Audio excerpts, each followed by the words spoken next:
La semana pasada alguien llamó por teléfono a la radio preguntando si los nombres que tenemos ahora, por esos nombres nos van a llamar cuando se pase la lista.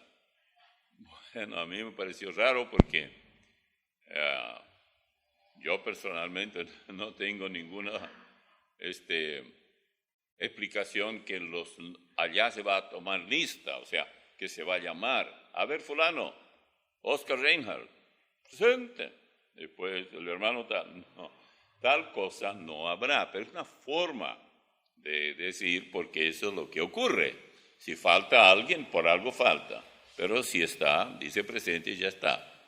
Y yo no creo que sea necesario eso, tampoco yo creo que Dios necesita que algún ángel haga de secretario y vaya anotando los nombres de quienes se salvan, cuándo se salvan y demás cosas. Él es omnisciente, Él lo sabe todo. Pero no importa, los himnólogos lo hacen en forma de los poetas. Los que escriben poemas también usan el mismo método, que todos debemos entenderlo, pero no mezclar eso como si fuera una teología comprobada. No hay tal cosa. Puede decir la Biblia, puede decir nombre, cuyos nombres están en el libro de la vida, como aparece ahí en Apocalipsis, pero también Apocalipsis mismo tiene mucho vocabulario figurado, no es literal. El último mensaje que yo tuve acá fue cuando hablé sobre Mateo 25. Y recuerdo bien que dije que cuando logramos entender, podemos explicar ese capítulo que tiene 3 partes, las 10 vírgenes y luego los talentos y el juicio de las naciones, esos 3. Cualquier cristiano que logra entender ese capítulo, mucho más fácil le será entender el resto, no solo de Apocalipsis, sino de todo cuanto tiene que ver con la parte final, las profecías que se han de cumplir. Así que hoy vamos a tomar unas cuantas cosas relacionadas con los tiempos finales y vamos a leer unos cuantos textos. Primero, una pregunta. ¿Es cierto que la iglesia será arrebatada en cualquier momento? Cuando estuvimos allá en Puerto Rico, un caballero bastante joven dijo, yo no creo eso que en una forma así sigilosa, inesperada, los cristianos serán retirados. Muy de paso yo hablé de eso, pero muy poco, solamente mencioné a Enoc y algo dije del capítulo 17 de Lucas, nada más. Después me di cuenta, tomó un poco porque me tomó muy por sorpresa él, que es el mismo grupo que predica la teología del reemplazo. Pero ellos no dicen así porque enseguida se dan a conocer. Entonces hay que darle la vuelta y decir, bueno, yo no creo en tal o cual cosa, pero detrás de esa parte que no creen hay otro engaño muy serio en el que han caído. Y yo dije después, simplemente le hubiera dicho, y esto va para todos nosotros, simplemente le hubiera dicho, bueno, explícame entonces los textos que están, 1 Corintios, capítulo 15, versículos 51 y 52, y 1 Tesalonicenses, capítulo 4, versículos 16 al 18. Explícame eso. En un momento, en un abrir y cerrar de ojos, a la final trompeta, porque se tocará la trompeta y los muertos en Cristo resucitarán primero. Luego nosotros, los que vivimos, los que hayamos quedado, seremos arrebatados juntamente con ellos. Hay muchos otros, pero después vamos a ver un poco de esto. Sí, aquí os digo un misterio. No todos dormiremos. Lo que esto significa simplemente es que Pablo acababa de recibir la revelación de algo que era misterio hasta ese momento. No todos dormiremos. pero todos seremos transformados. Está diciendo que para cuando el Señor venga, no todos los cristianos habrán muerto, sino que habría aquellos que solamente serían transformados. Eso es muy claro. Luego dice, en un momento, en un abrir y cerrar de ojos, a la final trompeta, porque se tocará la trompeta y los muertos serán resucitados incorruptibles y nosotros seremos transformados. Eso si la partida de la iglesia, el rapto, se produjera cuando Pablo y los corintios todavía vivían. Y eso se aplica a cualquier generación. De ahí en adelante, todo este texto tiene valor para todos. Así, dígase lo que se diga. Y en Tesalonicenses, 1 Tesalonicenses 4, 16 al 18, leemos, porque el Señor mismo, con voz de mando, con voz de arcángel, con trompeta de Dios, ese es un, digamos, complemento de lo anterior, descenderá del cielo, y los muertos en Cristo resucitarán primero. Luego nosotros los que vivimos, los que hayamos quedado, seremos arrebatados juntamente con ellos en las nubes para recibir al Señor en el aire, y así estaremos siempre con el Señor. Por tanto, alentaos los unos a los otros con estas palabras. Si hay algo que debe animarnos a los cristianos, es justamente esta doctrina, la doctrina de la partida de la iglesia en cualquier momento. Ahora, pasemos a Lucas. Vamos a leer en Lucas 12 primero, 35 al 40. Estén ceñidos vuestros lomos y vuestras lámparas encendidas.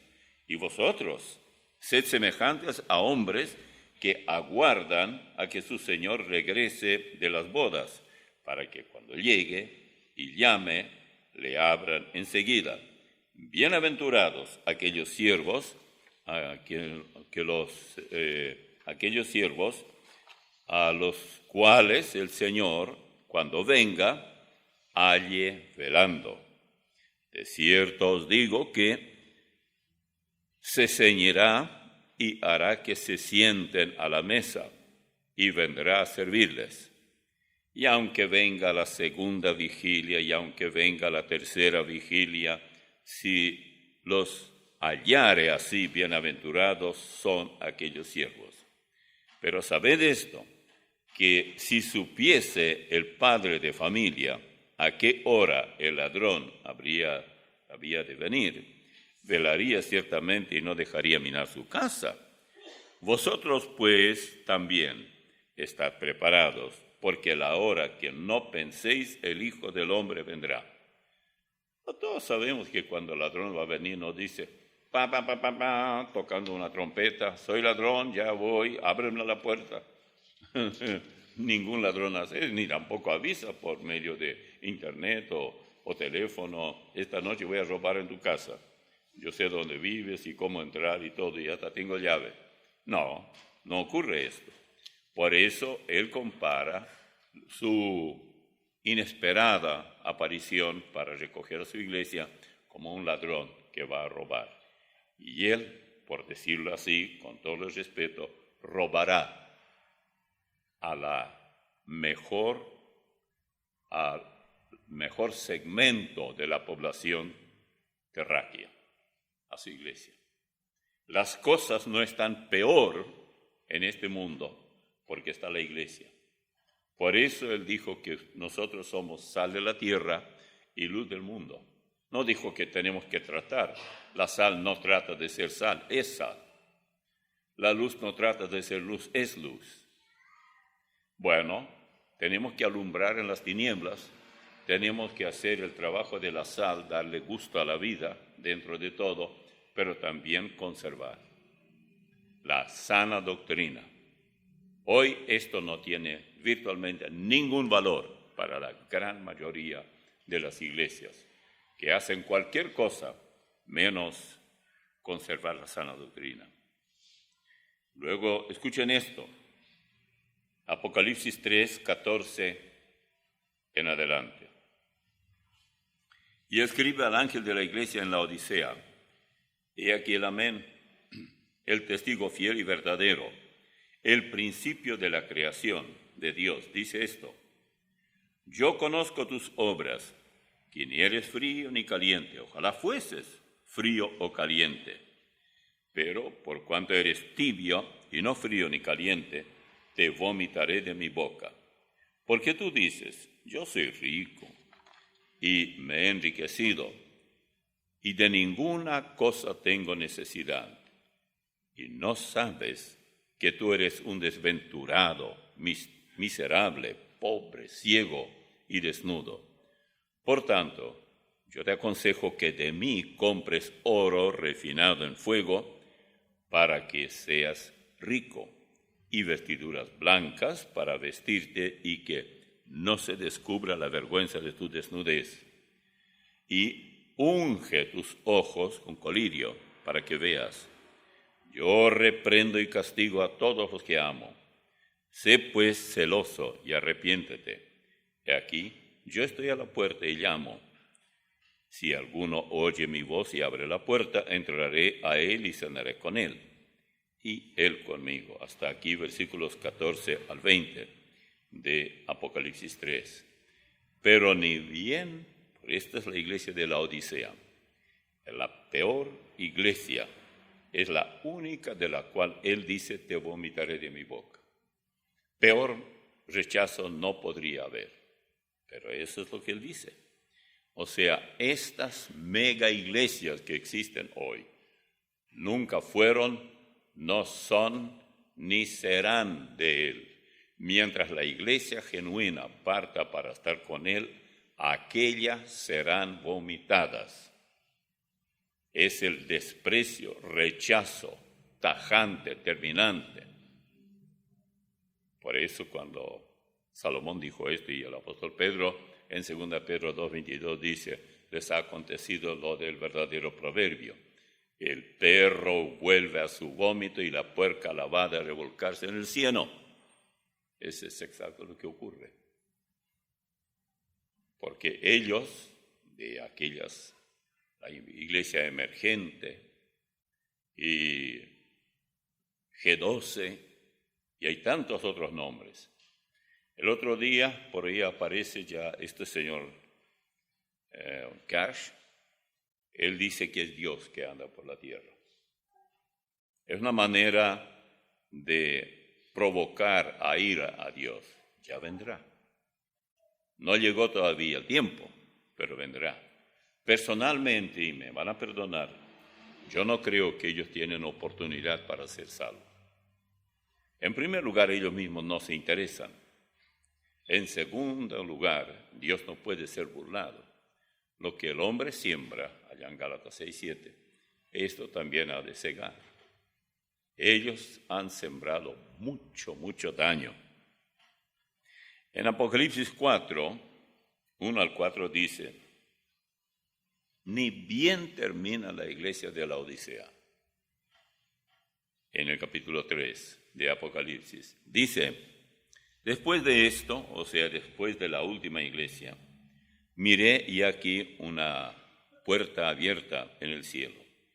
Y la primera voz que oí como de trompeta, hablando conmigo, dijo: sube acá, y yo te mostraré las cosas que sucederán después de estas. Y al instante yo estaba en espíritu, o en el espíritu, y aquí un trono establecido en el cielo, y en el trono uno sentado. Y el aspecto del que estaba sentado era semejante a piedra de jaspe y de cornalina, y había alrededor del trono un arco iris, semejante en aspecto a la esmeralda. Y alrededor del trono había 24 tronos, y vi sentados en los tronos 24 ancianos, vestidos de ropas blancas, con coronas de oro en sus cabezas. Hasta aquí el versículo 4. Debemos notar, hermanos, que el demonismo eclesiástico está hoy en marcha, de manera que lo que hoy parece una iglesia en su máxima prosperidad no es, sino una corrupción, un engaño.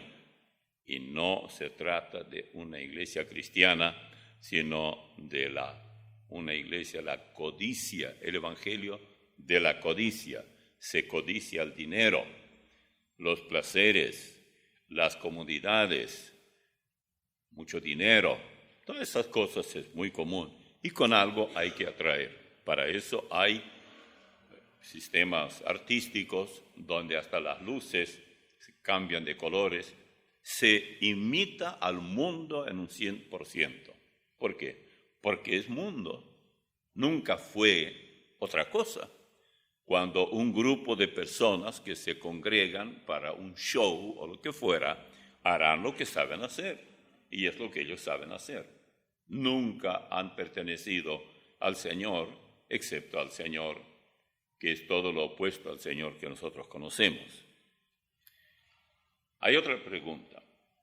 La que pasamos recién es, ¿habrá tal cosa como la iglesia arrebatada?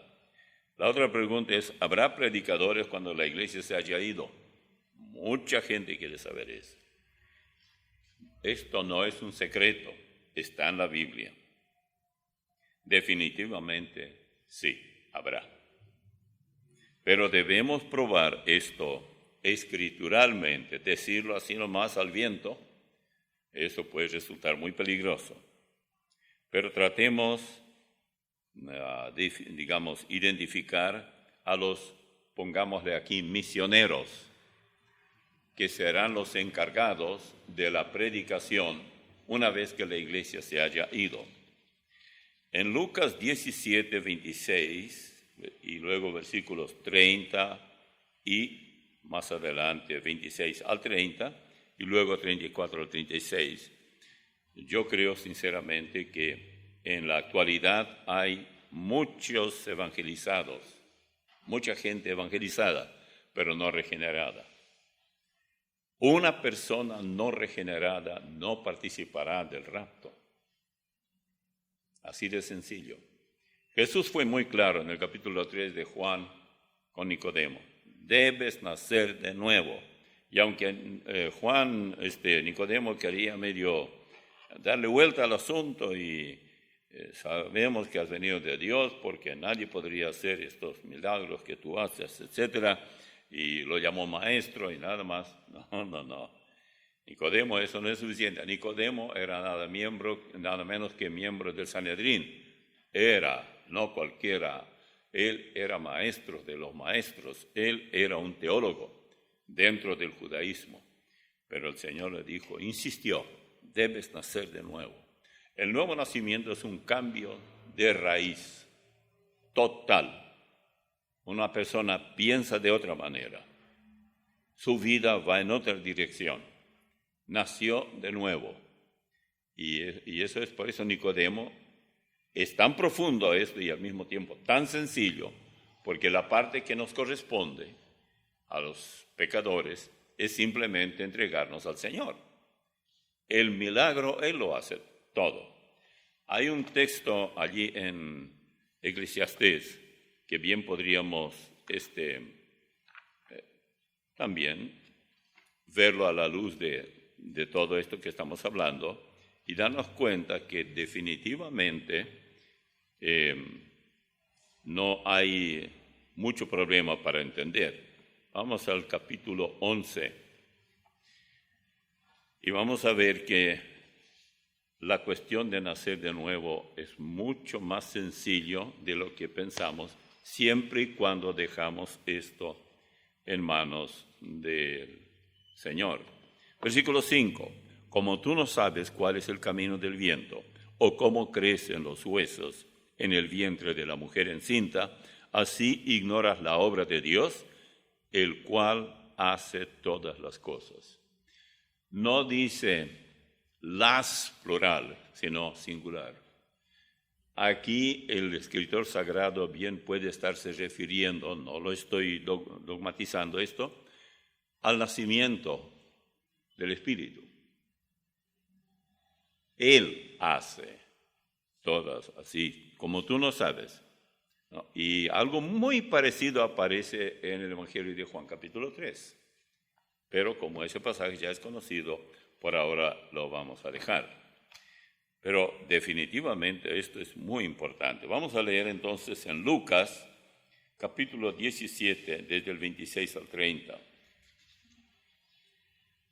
Como fue en los días de Noé, así también será en los días del Hijo del Hombre. Comían, bebían, se casaban y se daban en casamiento, hasta el día en que entró Noé en el arca, y vino el diluvio y los destruyó a todos. Asimismo, como sucedió en los días de Lot. Comían, bebían, compraban, vendían, plantaban, edificaban. Mas el día en que Lot salió de Sodoma, llovió del cielo fuego y azufre, y los destruyó a todos. Así será el día en que el Hijo del Hombre se manifieste. Os digo que en aquella noche estarán dos en una cama. El uno será tomado, versículo 34 aquí ahora. El uno será tomado, el otro será dejado. Dos mujeres estarán moliendo juntas, la una será tomada y la otra dejada. Dos estarán en el campo, el uno será tomado y el otro dejado. Versículo 37. Y respondiendo le dijeron, ¿dónde, Señor? Él les dijo, donde estuviere el cuerpo, allí se juntarán también las águilas. Debemos entender aquí algo muy importante. El arrebatamiento será simultáneo. Por eso mismo, en un caso, en un lugar del mundo, será noche, la gente estará durmiendo. Y en otro lugar del mundo, pleno día, la gente estará trabajando. En ese caso, él está hablando del campo. La gente no trabajaba en el campo durante la noche. Ahora usan los tractores, cosechan, aran la tierra, bien que los tractores tienen reflectores y trabajan por la noche también, pero en esa época no había tal cosa.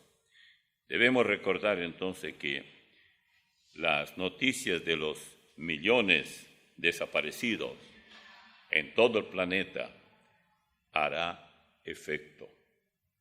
Y naturalmente los hombres quedarán aturdidos. ¿Qué realmente pasó? Por eso creo que muchos de aquellos que sí son evangelizados, ya dejaron la Biblia, ya no les importa nada, y tal vez incluso son parte de esas mega iglesias, dirán, se cumplió, había sido que era verdad.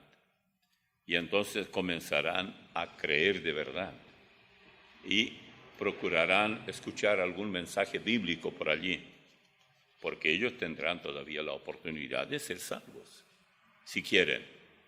Naturalmente que la cosa será muy, muy peligrosa, porque más adelante veremos algunos otros aspectos que causarán serios problemas. El tercer grupo, los dos testigos. En el capítulo 11 de Apocalipsis, 1 al 14 dice, entonces me fue dada una caña semejante a una vara de medir. Y se me dijo, levántate y mide el templo de Dios y el altar y a los que adoran en él. Pero el patio que está fuera del templo, déjalo aparte y no lo midas, porque ha sido entregado a los gentiles, y ellos hollarán la ciudad santa 42 meses. Es muy interesante esta parte. Esta parte que dice el patio no medir, es el patio donde está la cúpula de la roca. Permítanme decir algo que pasó con nosotros cuando viajamos. Yo llevaba mi Biblia conmigo siempre. La Biblia tenía era como si fuera una carterita así chica, porque tenía una cobertura que se cerraba con un cierre. Yo tenía. Y nuestro guía, él sabía que no se permitía llegar hasta donde llegamos con una Biblia. Pero yo estaba hablando, incluso le estaba leyendo un poco al grupito que vino ahí, que estaba cerca. Siempre traté de decir, bueno, aquí estaba el templo de Salomón. y luego el templo de Herodes, y se construirá otro más, es en este lugar, y todo. Después yo vi que nuestro guía se fue por ahí, por el patio y todo, y miraba, y después me dice él, tú eres el primero que se metió acá con la Biblia. Yo no sé francamente por qué no me la sacaron, o no dijeron, tú no puedes entrar con la Biblia. Y no me dijeron, pues no vieron. Y entonces yo dije, bueno, ¿por qué no me avisaste? No, es que yo vi que había unos chicos por ahí que estaban tirando piedritas. Vieron ahí a unos musulmanes con sus largas sotanas, como ellos visten. Y mientras ellos tiraban esas piedras, yo vi que no había problema. Estaban ocupados con esos chicos, con las piedras, tú podías seguir hablando. Bajo la sombra de un arbolito, allí ningún problema. Por eso cuando él dice, ese patio no midan, se trata de ese patio que corresponde hoy y corresponderá hasta cuando llegue ese tiempo al Islam. El Señor mismo tendrá que medir y sacar al Islam de allí, y allí se va a construir el templo, no en otro lugar. Eso usted habla con cualquier judío conservador, le va a decir, no, jamás se va a construir un templo que no sea en el mismo lugar donde Salomón construyó, luego Herodes, etc. No, en otro lugar no. Bueno, entonces, tenemos luego otros más, los dos testigos. Capítulo 11 de Apocalipsis, versículo 1. Entonces me fue dada una caña semejante a una vara de medir, y se me dijo, levántate y mide el templo de Dios y el altar, y a los que adoran en él, pero el patio que está fuera del templo, déjalo aparte, y no lo midas, porque ha sido entregado a los gentiles, que son el Islam, y ellos hollarán la ciudad santa 42 meses, que serán contados en esa época misma. Y daré a mis 2 testigos que profeticen por 1260 días, vestidos de silicio. Estos testigos son los 2 olivos y los 2 candeleros que están en pie delante del Dios de la tierra. Si alguno quiere dañarlos, sale fuego de la boca de ellos y devora a sus enemigos. Y si alguno quiere hacerles daño, debe morir él de la misma manera. Estos tienen poder para cerrar el cielo, a fin de que no llueva en la tierra y no llueva en los días de su profecía, y tienen poder sobre las aguas para convertirlas en sangre y para herir la tierra con toda plaga cuantas veces quieran. Ahora el versículo 7. Cuando hayan acabado su testimonio, la bestia, anticristo, que sube del abismo, hará guerra contra ellos y los vencerá y los matará, y sus cadáveres estarán en la plaza de la grande ciudad, que en sentido espiritual se llama Sodoma y Egipto, donde también nuestro Señor fue crucificado. Y los de los pueblos, tribus, lenguas y naciones verán sus cadáveres por 3 días y medio, y no permitirán que sean sepultados.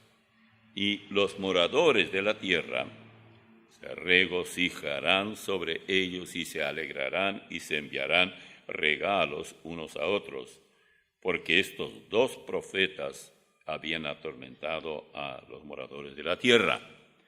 Pero después de 3 días y medio entró en ellos el espíritu de vida enviado por Dios, y se levantaron sobre sus pies, y cayó gran temor sobre los que los vieron. Y oyeron una gran voz del cielo que les decía: subid acá. Y subieron al cielo en una nube, y sus enemigos los vieron. En aquella hora hubo un gran terremoto, y la 10ª parte de la ciudad se derrumbó. Y por el terremoto murieron en número de 7,000 hombres, y los demás se aterrorizaron y dieron gloria a Dios del cielo.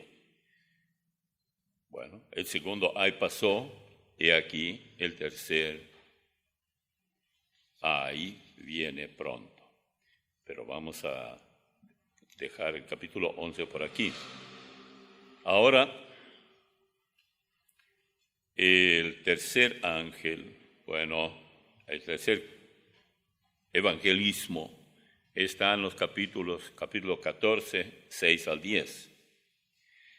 Esto es lo que dice aquí: vi volar por el medio del cielo a otro ángel que tenía el evangelio eterno. Noten bien, esto después de la cuestión de la marca 666. Dice: vi volar por el medio del cielo a otro ángel que tenía el evangelio eterno para predicarlo a los moradores de la tierra, a toda nación, tribu, lengua y pueblo, diciendo a gran voz: temed a Dios y dadle gloria, porque la hora de su juicio ha llegado, y adorad a aquel que hizo el cielo y la tierra, el mar y las fuentes de las aguas. Otro ángel le siguió diciendo: ha caído Babilonia, la gran ciudad, porque ha hecho beber a todas las naciones del vino del furor de su fornicación. Y el tercer ángel lo siguió diciendo, son 3 ya, a gran voz: si alguno adora a la bestia y a su imagen y recibe la marca en su frente o en su mano, él también beberá del vino de la ira de Dios, que ha sido vaciado puro en el cáliz de su ira, y será atormentado con fuego y azufre delante de los santos ángeles y del Cordero, día y noche, todo el tiempo. Notemos, muy interesante lo que dice aquí. Notemos que el primer ángel predica el Evangelio, exactamente como nosotros hoy. Temed a Dios y dadle gloria, porque la hora de su juicio ha llegado. ¿Por qué? Bueno, hay muchos lugares y muchos se preguntan y dicen: ¿y qué será de aquellas naciones que nunca oyeron el Evangelio porque están por ahí, quién sabe dónde, son aborígenes que no tienen, nadie les fue a hablar nada y todo? Hemos hablado ya sobre esto y hemos echado mano de lo que dice Pablo allá en Romanos 2, cuando él dice que la misma conciencia nuestra, aprueba o desaprueba lo que nosotros queremos hacer. Si desaprueba, no lo hagas. Si aprueba, hazlo. Está bien. Eso está muy claro allí en el capítulo 2 de la carta de Pablo a los Romanos. Sin embargo, en ese tiempo, al final, y seguramente Dios juzgará de una manera muy diferente, porque esta va a ser la última oportunidad para la salvación. Aparecerá uno diciendo: teman a Dios, dadle gloria, porque la hora de su juicio ha llegado. Nadie de los hombres podrá así nomás predicar y sobrevivir, pero un ángel sí, no podrán tocarlo. Evidentemente la voz se oirá desde las alturas y él podrá estar libre de cualquier daño que pudiera hacérsele. El segundo ángel anunciará la caída de Babilonia. Él dirá: ha caído Babilonia, la gran ciudad, porque ha hecho beber a todas las naciones del vino de su fornicación. muchos discuten, bueno, ¿qué es? ¿A qué se refiere esto? Bueno, la fornicación es la mezcla ecuménica, sin duda alguna. No tomemos esto en forma literal, es el campo espiritual. Pero la Babilonia, Babel, que viene de Babel, Babel significa confusión.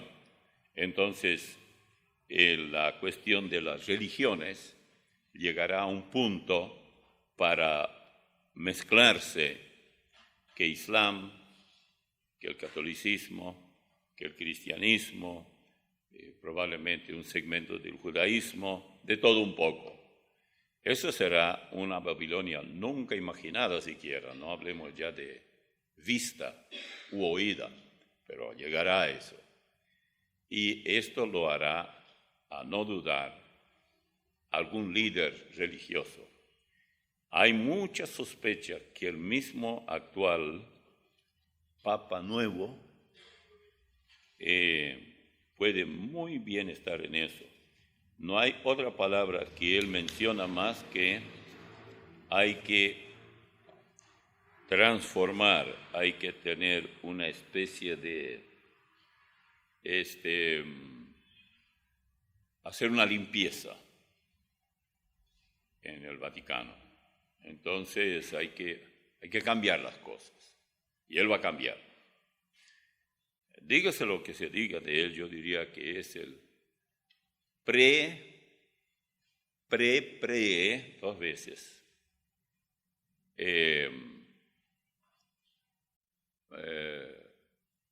falso profeta del falso profeta.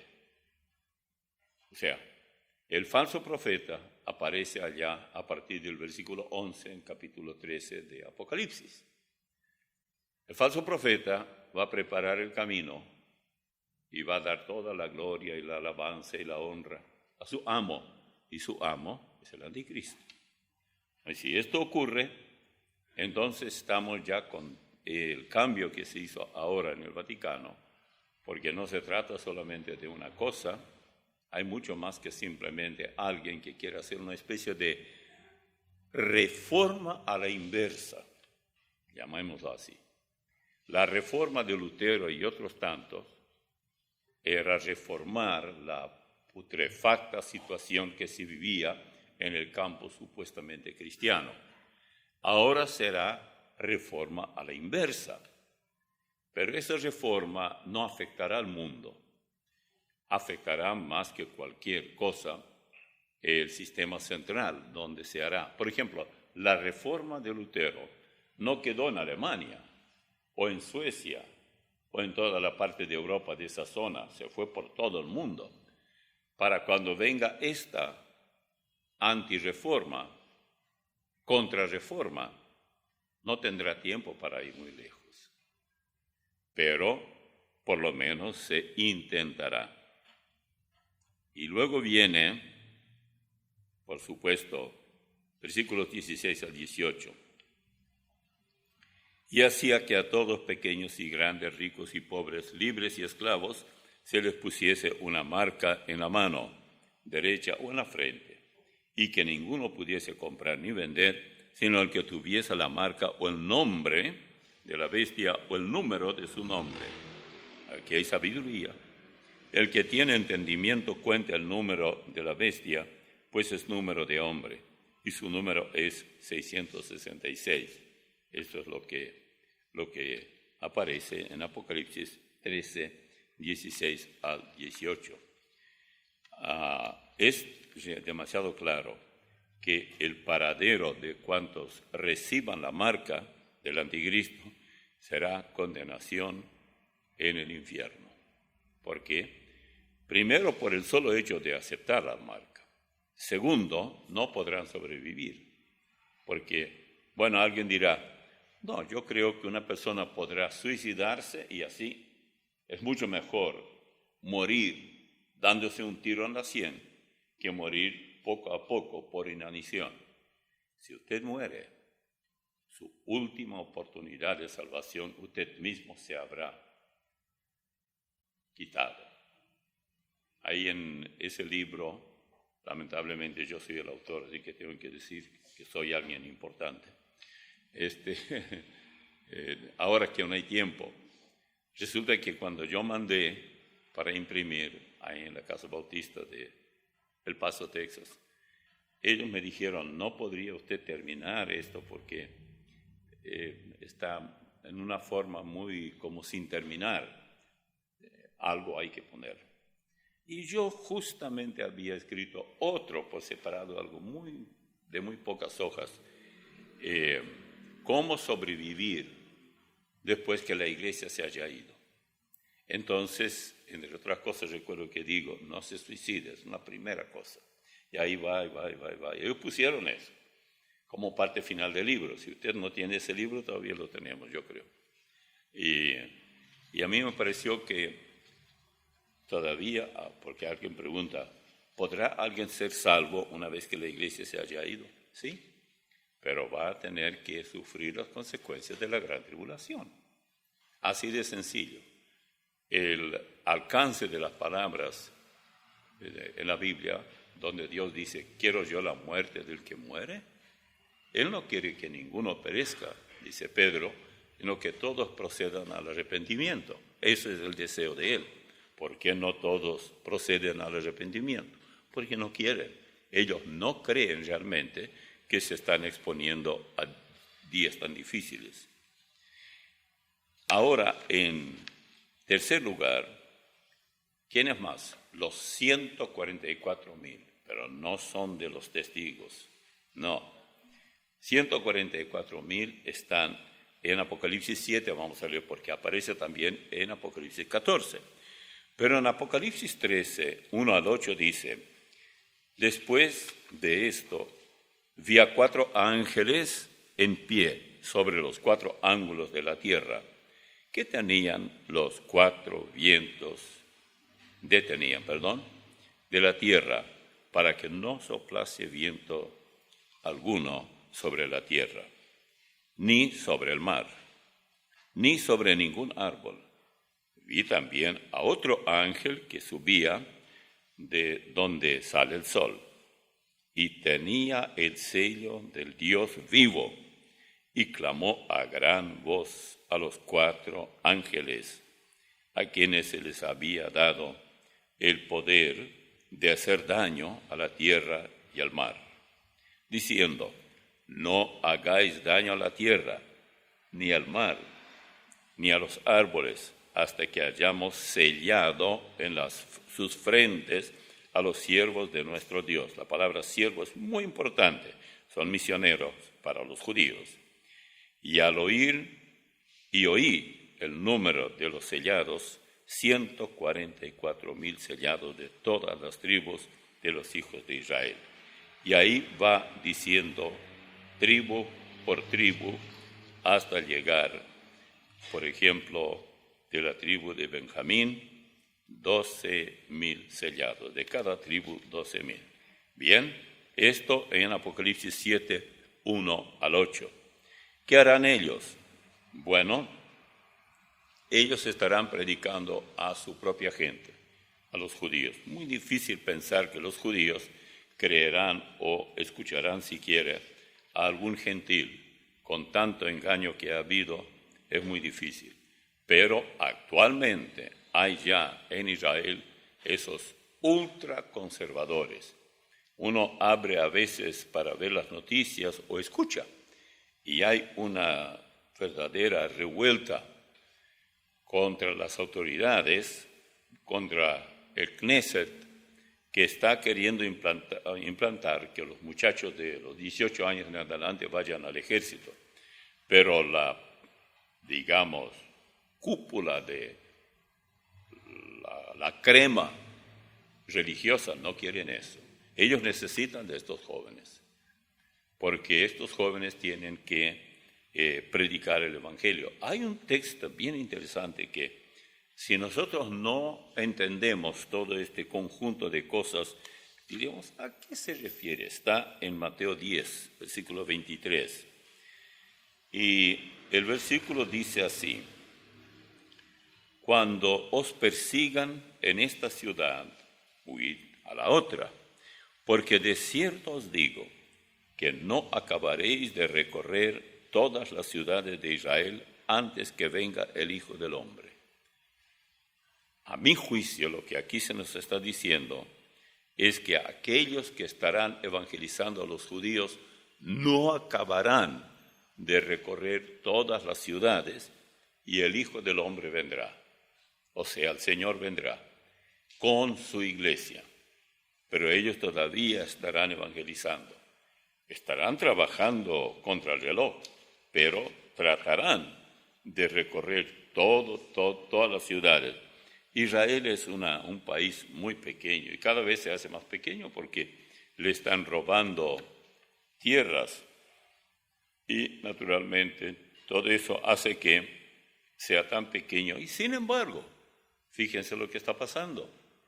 Con todo esto no alcanzarán recorrer todo. Quiere decir que muy cerca del regreso del Señor con su iglesia, evidentemente habrá muchas manifestaciones en el espacio en cualquier momento que la iglesia vendrá, los judíos comenzarán a seguir con más ahínco, con más fuerza, con mayor velocidad, llevando el Evangelio, pero no lograrán recorrer todas las ciudades.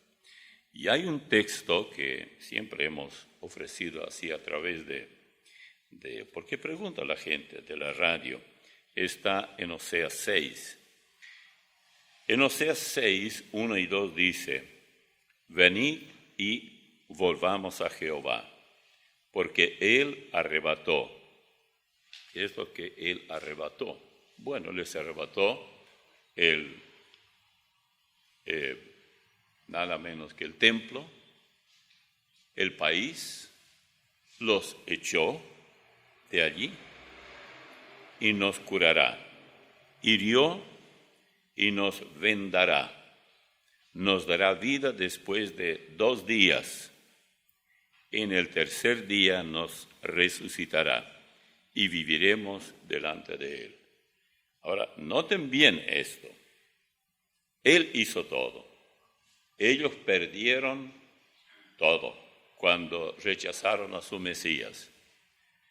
La herida que el Señor produjo en ellos fue la herida de quitarles su territorio. Luego pasaron guerra por guerra, los llevaron, por ejemplo, a la Segunda Guerra Mundial. En Rusia fueron perseguidos por el cristianismo, comillas aquí, fueron perseguidos por el catolicismo, por todas partes fueron perseguidos. Pero él dice, Oseas, el tercer día nos dará vida después de 2 días. En el tercer día, tercer milenio, nos resucitará. ¿Y de dónde sacamos esto? No importa el problema, no existe. Fíjense, cuando él escribe esto, ya estaba Salmo 90, versículo 4.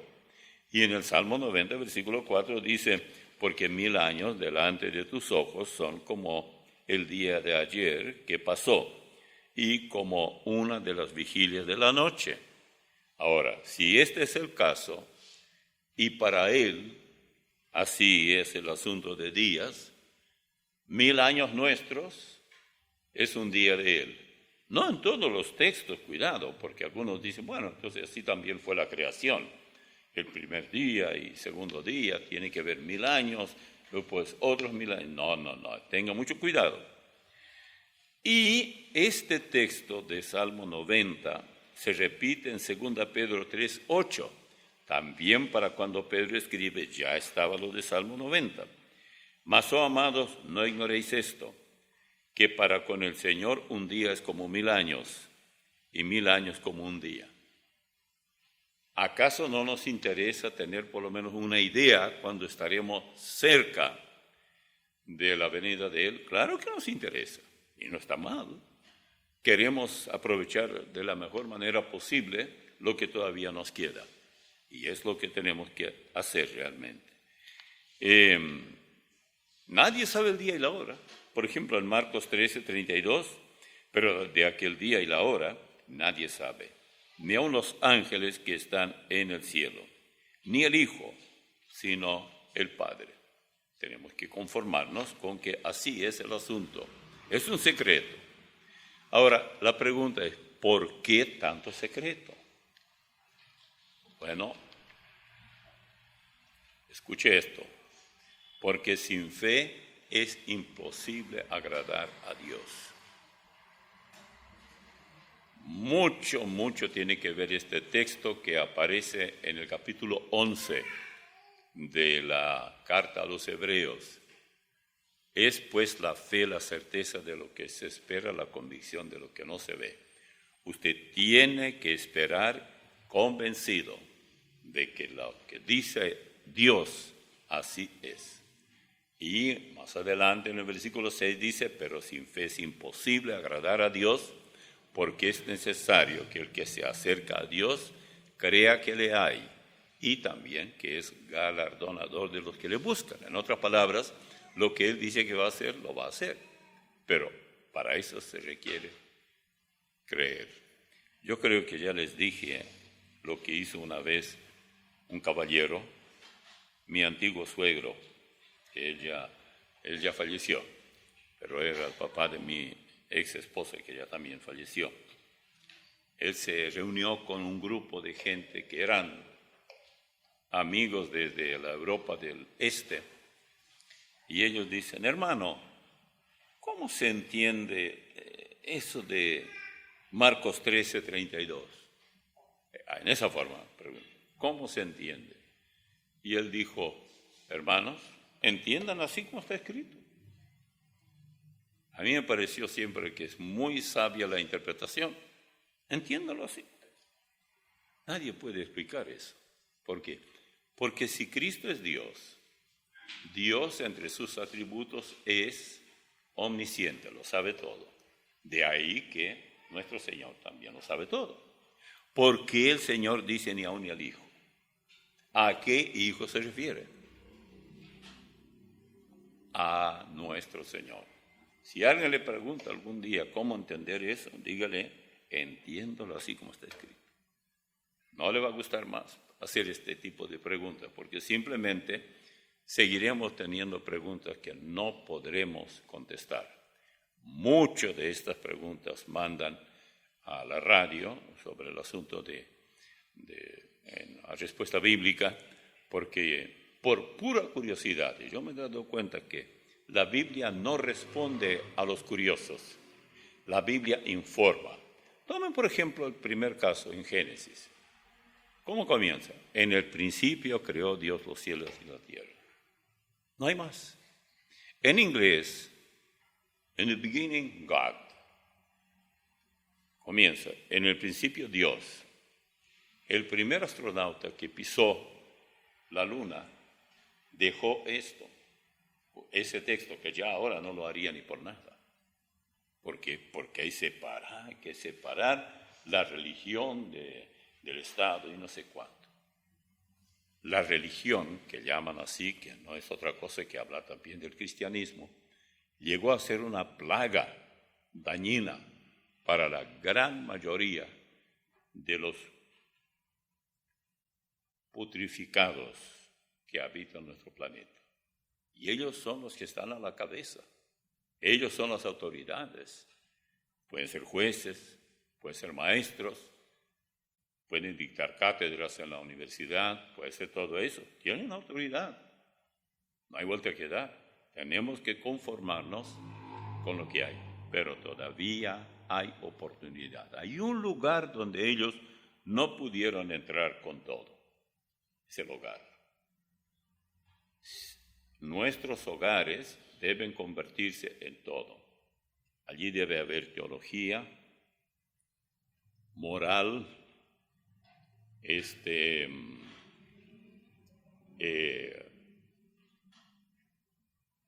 ustedes podrían llamar eso temor de Dios,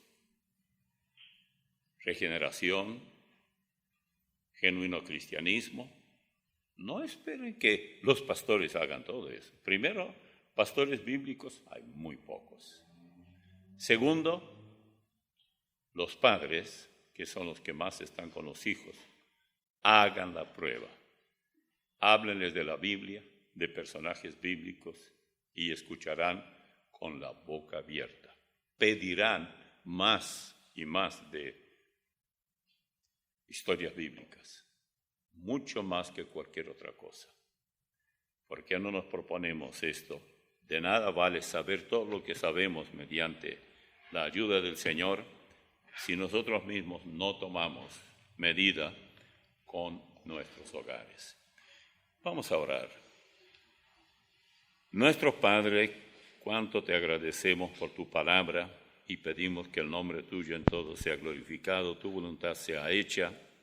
Y ahora, cuando nos iremos de aquí, pedimos que tú nos acompañes a nuestros hogares y protejas nuestros hogares, protejas la vida de nuestros pequeños y de los mayores y permitas que el testimonio de todos y cada uno de los hermanos de esta iglesia pueda ser bien claro y que no haya ningún tipo de dudas de quiénes somos. No quiero olvidar tampoco a mi hermana Judy allá en Colorado, que siempre lucha con su salud para que tú le devuelvas la salud que ella tanto necesita para seguir ayudándonos. Pido también por otros algunas hermanas mías y hermanos de la iglesia que viven por acá, por la zona, o aunque vivan lejos de aquí, pido por ellos también. Y también por los campos misioneros, tanto en el lado argentino como también aquí en el lado paraguayo. En el nombre de Cristo Jesús. Amén.